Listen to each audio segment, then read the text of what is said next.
कृष्ण की वाणी। बच्चे, जन्माष्टमी की बहुत बहुत तुम्हें बधाई हो। और आज ना मैं तुम्हें दर्शन देने तुम्हारे घर पर पक्के से आ रहा हूँ मेरे बच्चे। इस बार कुछ झूठ मूठ नहीं, मैं सच में ना तुम्हारे घर पर आऊँगा, सच बोलता हूँ। आज तुम्हें दर्शन मिलेंगे ही मिलेंगे, क्योंकि तुम्हारी भक्ति से, तुम्हारी सेवा से तुम्हारा कृष्ण बहुत प्रसन्न हुआ। और मैं आ रहा हूँ तुम्हारे घर पर दर्शन देने मेरे बच्चे। मैं आ रहा हूँ तुम्हारे पास। चिंता मत कर, मैं बैठा हूँ तेरे पास, मैं बैठा हूँ तेरे सामने। तू बिल्कुल भी चिंता मत कर।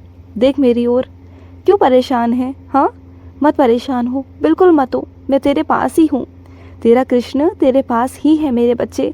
तू बिल्कुल परेशान मत हो, मैं सब कुछ ठीक कर दूँगा। भरोसा है ना मुझ पर? मैं सब कुछ ठीक करूँगा। देख मेरी आँखों में, तुझे विश्वास होगा कि हाँ कृष्ण हैं, सब कुछ ठीक कर देंगे।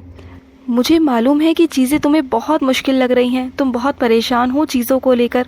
तुम्हें लग रहा है कि ये हो ही नहीं सकता, लेकिन मैं तुमसे पूछता हूँ कि तुम्हारे लिए शायद मुश्किल हो सकता है, लेकिन क्या तुम्हारे कृष्ण के लिए मुश्किल है? बताओ, तुम मुझे बताओ। चलो तुम बताओ मुझे, क्या मेरे लिए कुछ भी मुश्किल है इस दुनिया में? कुछ भी, कहीं भी, किसी भी कोने में, किसी भी स्थान पर, किसी भी इंसान के साथ, किसी भी देवी देवताओं के साथ, कहीं भी, कुछ भी मेरे लिए कुछ मुश्किल है क्या? तुम्हारे कृष्ण के लिए कुछ मुश्किल है क्या? जो बनाने वाला है वो बना भी सकता है और मिटा भी सकता है।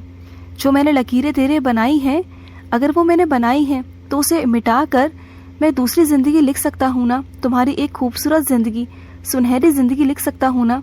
तो फिर इतना क्यों सोच रहे हो कि तुम्हारे भाग्य में वैसा नहीं, वैसा नहीं? तुमने कब से सोचना शुरू कर दिया? हाँ, तुम तो मुझ पर भरोसा करते थे ना, तो फिर तुम्हारा भरोसा कहाँ गया? क्यों डगमगा रहे हो? भरोसा रखो, सब कुछ तुम्हारे हिसाब से हो जाएगा, सब कुछ। अभी के लिए भरोसा रखो मुझ पर। ये जो वक्त जा रहा है ना, बस यही वक्त जा रहा है। आने वाला वक्त तुम्हारा है। ये रुख, ये आंधी, ये तूफान अपना रुख बदल लेंगे, तुम देख लेना। सब अपने अपने रास्ते चले जाएंगे तुम्हारी ज़िंदगी से। और इस बार ना तुम्हारी ज़िंदगी में कुछ नया सा, कुछ अच्छा सा होगा।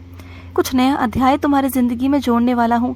कुछ एक नया ज़िंदगी में अध्याय होगा जो जुड़ेगा ना, तो तुम जो भी कुछ खोया है ना, तुमने जो भी कुछ तुम्हारी ज़िंदगी में खोया है, तुम्हारे हिसाब से जो तुमने खोया है, वो सब तुम्हें वापस देने वाला हूँ। और सुनो, तुमने कुछ चीज़ें ना ऐसे ही पॉलिथीन में या कुछ चीज़ों में ऐसे खुली रखी हुई हैं। उन सब चीज़ों को ना एक डब्बे में बंद करके रखो, जिससे कि उसके अंदर कोई कीड़ा मकोड़ा या कोई चीज़ ना जा पाए। क्योंकि तुम इतनी मेहनत से चीज़ें खरीद के लेके आते हो, और वही चीज़ें अगर नुकसान हो जाए, उसमें कीड़े पड़ जाएं, फिर क्या करोगे? और जब भी राशन लेने जाते हो ना, तो एक बार अपने रसोई में नज़र मार लिया करो, क्योंकि तुम्हारे रसोई में ना बहुत सारा सामान भरा हुआ पहले से ही होता है, लेकिन नज़र नहीं जाती, तुम देखते नहीं, और वो चीज़ें दोबारा दोबारा तुम्हारे पास आ जाती हैं, और फिर तुम परेशान हो जाते हो। तो क्या वो नुकसान नहीं मेरे बच्चे? सोचो, जो सड़क किनारे बैठे हैं ना, उनके पास में तो वो भी तक नहीं, उनके पास में एक वक्त का खाना भी नहीं है, और तुम्हारे पास तो इतना दिया है मैंने, तो संभाल के रखने की जिम्मेदारी तुम्हारी है ना। तुम संभाल के क्यों नहीं रखते? चीज़ों को देखते क्यों नहीं हो? मुझे मालूम है तुम्हारे घर में कुछ लोग ऐसे हैं जो लापरवाह हैं, जो नहीं समझते कुछ चीज़ों को। लेकिन अगर तुम मेहनत कर रहे हो, तुम कमा रहे हो ना, तो तुम्हारा फ़र्ज़ है कि तुम देखो, अगर तुम नहीं कर पा रहे हो तो किसी और से करवाओ, लेकिन करवाओ। तुम थोड़ा सा ना सख्त हो जाओ अपने घर को लेकर, क्योंकि तुम्हारे घर में बर्बादी बहुत होती है, अन्न की बहुत बर्बादी है, जो कि नहीं होनी चाहिए। और मैं तुमसे पूछना चाहता हूँ, भरोसा करते हो मुझ पर? भरोसा है तुम्हें अपने कान्हा पर? तो फिर पूरा भरोसा रखो। तुम्हारी जो नैया है ना, इसे पार लगा दूंगा मैं। तुम बिल्कुल घबराओ मत, डरो मत। तुम्हारी नैया मैं पार लगाऊंगा, तुम्हारी ज़िंदगी मैं पार लगाऊंगा। जो कुछ हुआ तुम्हारी ज़िंदगी में, अब उसके बारे में सोचना बंद कर दो। अब जो अच्छा अच्छा होने वाला है ना, उसके बारे में सोचो। अच्छी चीज़ों का स्वागत करना सीखो, क्योंकि तुम्हारी ज़िंदगी में अच्छी चीज़ें आने वाली हैं। और सुनो, ध्यान रखना कि कुछ लोग बहुत शातिर हैं तुम्हारे साथ। कुछ लोग ना शब्दों के द्वारा तुम्हारे साथ खेलने की कोशिश करते हैं, शब्दों के साथ खेल रहे हैं तुम्हारे। तुम्हें शब्द ऐसे ऐसे बोलते हैं ना कि तुम भी घूम जाते हो, तुम भी उनकी हाँ में हाँ मिलाने लगते हो। तो हाँ में हाँ मत मिलाओ उनके शब्दों को। जो खेलने का तरीका है ना, उन्हें समझो, और जो चीज़ें वो घुमा फिरा के बोल रहे हैं ना, तो उनसे कहो कि साफ साफ तरीके से और सीधे सीधे तुमसे कहें। जो भी बात कहनी है ना, वो साफ साफ तरीके से कहें, क्योंकि वो तुम्हें अपनी बातों में फंसाने की, उलझाने की कोशिश कर रहे हैं, क्योंकि वो शब्दों का जाल बहुत अच्छा बिछाते हैं और तुम हो कि उस जाल में ना फंस जाते हो। मैं बस तुम्हें फंसाना नहीं चाहता। मैं नहीं चाहता कि तुम किसी के शब्दों में फंस कर कुछ ऐसे फैसले ले लो जो कल को तुम्हारे लिए ठीक ना हो या तुम्हारे लिए नुकसानदायक हो। बात को सोच समझ कर किया करो और सोच समझ कर ही सुना करो। और तुमसे यही कहूँगा कि बोलने वाला कम बनो, सुनने वाला ज़्यादा बनो, क्योंकि कभी कभी क्या होता है ना, तुम वो भी चीज़ें सुन लेते हो जो तुम सुन नहीं पाओगे कभी भी। तो सुनने की आदत डालो, बोलना कम करो। और बोलने से क्या होगा कि तुम जहाँ पर जितना बोलना चाहते हो ना, उतना ही बोलोगे। तुम ना अनावश्यक ज़्यादा बातें नहीं बोलोगे, और जितनी तुम्हारी बातें तुम्हारे अंदर से सामने तक जाएंगी ना, उतनी कम से कम जाएंगी, और जितनी कम से कम जाएंगी उतना तुम्हारे लिए अच्छा होगा। और जितनी बातें सामने से तुम्हारे पास आएंगी ना, उतना तुम्हारे लिए ताकत की बात होगी। तुम्हारी कमज़ोरी नहीं, तुम्हारी ताकत होगी। तो सुनने की आदत डाल लो। ज़िंदगी में मेरी बातों को ना गांठ बांध लेना कि बोलना कम और सुनना ज़्यादा। अगर ऐसे करोगे ना तो ज़िंदगी में सफल रहोगे। और मेरे कुछ बच्चों के ना गर्दन में बहुत दर्द होता है, तो सुनो, तुम्हें सर्वाइकल की दिक्कत है मेरे बच्चे, तुम्हारे गले में दिक्कत है, तुम्हारे गले में परेशानी है। तुम ना तकिया लेकर बहुत सोते हो, तकिया लेना छोड़ दो। बिना तकिए के सोया करो मेरे बच्चे। तुम ना, और जिन गद्दों पे सो रहे हो ना, वो गद्दे भी ठीक नहीं हैं, वो ऊंचे नीचे हुए पड़े हैं, ऊबड़ खाबड़ से हुए पड़े हैं। या तो उन्हें बदलवाओ या फिर तुम कुछ और इंतज़ाम करो, लेकिन तुम ऐसे गद्दों पे मत सो और ऐसे तकिए को लेकर मत सो कि तुम्हारी गर्दन परेशान हो जाए।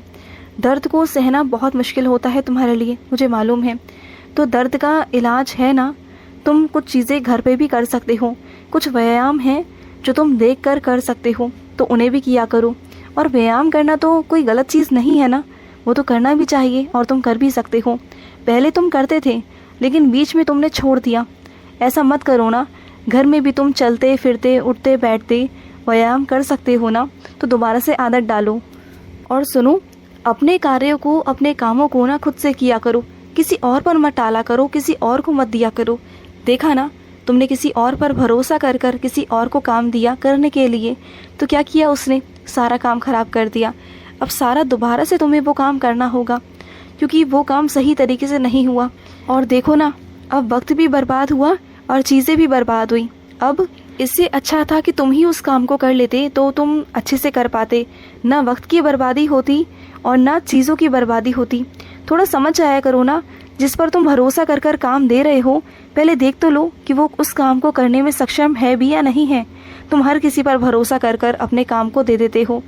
तुम नहीं जानते क्या, जिन कामों को करने में तुम अच्छे हो, जिस काम को तुम अच्छे से कर सकते हो, कोई और नहीं कर सकता। इन बातों को समझा करो। चाहे तुम 4 काम छोड़ दो, लेकिन अपने जो काम है ना तुम्हारे, उन कामों को तुम ही किया करो। किसी और के भरोसे मत टाला करो, किसी और को मत दिया करो, क्योंकि हर कोई तुम्हारा जैसा काम नहीं कर सकता। क्योंकि तुम दिल और मन से करते हो, मेहनत से करते हो, और दूसरे लोग ऊपरी मन से। किसी ज्योतिषी ने तुम्हारा भाग्य देकर बता दिया, तुम्हारी रेखाएं देकर बता दी, तो तुम परेशान हो गए। बस इतनी सी बात, इतना सा भरोसा अपने कृष्ण पर, बस इतना सा भरोसा। तुम्हें नहीं पता कि जो रेखाएं बना सकता है, वो रेखाएं मिटाकर दोबारा भी बना सकता है। जिस ज्योतिषी की बात कर रहे हो ना तुम, उसका भविष्य भी मैंने ही लिखा है। मैं जब चाहूँ, जहाँ चाहूँ ना, अपने बच्चों की रेखाएं मिटा सकता हूँ, बना सकता हूँ। अगर उसने कह दिया कि तुम्हारे जीवन में इसका योग नहीं, तुम्हारे जीवन में बच्चा नहीं, तुम्हारे जीवन में नौकरी नहीं, तुम्हारे जीवन में शादी नहीं, तुम्हारे जीवन में खुशियाँ नहीं, तो ये क्या तुम मान लोगे? उसने कह दिया और तुम मान लोगे? अरे किन की बातों में आते हो मेरे बच्चे? किन लोगों की बातों में तुम आ जाते हो? किन वहमों में तुम पड़ जाते हो? वो सिर्फ एक शिक्षा लेते हैं, एक पढ़ाई करते हैं, जिसके ज़रिए वो बस अनुमान लगाते हैं। अरे मैं चाहूँ ना तो अपने बच्चे के लिए पूरी दुनिया पलट के रख सकता हूँ। तो तुम इन रेखाओं पर जा रहे हो, इन रेखाओं पर मत जाओ, कुंडलियों पर मत जाओ, मांगलिक होने पर मत जाओ। ये सब कुछ जो भी है ना, वो सब मेरा बनाया हुआ है। मैं जब चाहूँ, जैसे चाहूँ ना, जिसकी ज़िंदगी चाहूँ, जहाँ चाहूँ, मैं बदल सकता हूँ। तो मत परेशान हो। अगर तुम्हें मुझ पर भरोसा है ना, तो पूरी तरीके से भरोसा रखो। खुश रहो। आज का कृष्ण संदेश समाप्त हुआ।